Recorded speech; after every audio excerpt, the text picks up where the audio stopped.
Mooresville facing another lawsuit, this one from a former police officer. Now, this is the fourth lawsuit filed this year by an ex-employee who claims they were retaliated against by town leaders. Investigative reporter David Hodge is joining us here at the desk. So, David, what is this officer claiming here? Yeah, the lawsuit centers on a search warrant operation on Birdsong Lane in Iredell County, about 6 miles outside Mooresville town limits, that I first reported on last week.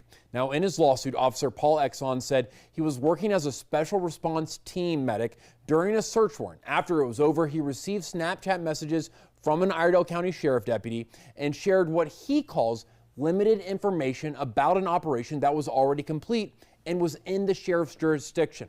He said that led to retaliation, an internal affairs case against him, administrative leave, and removal from the traffic enforcement unit, and the loss of specialty pay. The lawsuit also comes as the Iredell County Sheriff is calling for an independent investigation, saying his office was not notified in advance and the operation raised safety concerns because his deputies didn't know about it and they were getting 911 calls at the time. All right. We were saying this is the fourth lawsuit filed against the town this year. So how is this one different from the others? The other three mention specifically information about Mayor Chris Carney, sensitive information involving the mayor and his after-hours trip to town hall. This one does not focus on Carney at all. And I have to say, too, that I reached out to a spokesperson for Mooresville, but they declined to comment on this latest lawsuit.